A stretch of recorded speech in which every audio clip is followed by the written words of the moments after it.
inilabas na ng Korte Suprema ang resulta ng bar examinations para sa 2024. At sa taong ito, in-adjust ang passing grade ng pagsusulit. Kaya naman, nadagdagan ang mga pumasa. Yan ang ulat ni Bernard Ferrer. Madamdamin at mahigpit na yakap ang tinanggap ni Angelica mula sa kanyang ina. Isa kasi siya sa mapapalad na nakapasa sa 2024.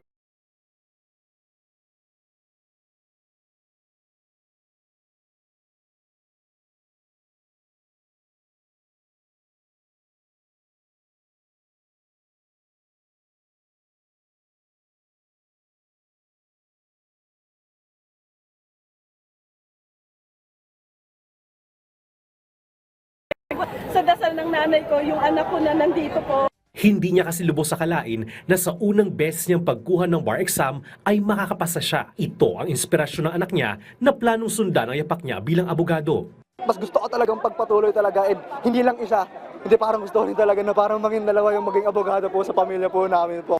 Humingi naman ng paumanhin si Supreme Court Associate Justice Mario V. Lopez sa bahagyang pagkaantala ng paglalabas ng bar exam results.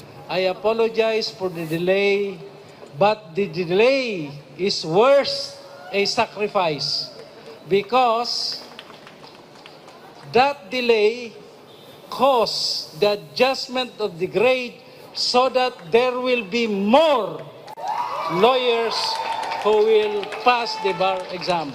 Mula 75%, ginawang 74% ang passing rate. Dahil dito, umabot sa 37.84% ang bar passers o katumbas ng 3,962 na mga bagong abogado. Nanguna sa 2024 bar examination si Kyle Christian Tutor mula sa University of the Philippines. Top 2 si Maria Cristina Aniceto mula sa Ateneo de Manila University. Top 3 si Gerald Rojas mula sa Angeles University Foundation. Top 4 si John Philip Chua mula sa University of the Philippines. Top 5 si Jet Ryan Nicolas mula sa University of the Philippines. Nagmula rin sa UP ang top 6, Ateneo de Manila University sa top 7, University of Mindanao sa top 8, Western Mindanao State University sa top 9, at San Beda University sa top 10. Samantala, isasagawa ang oath-taking ceremony at pagpirma sa Roll of Attorneys sa January 24, 2025 sa SMX Convention Center sa Pasay City.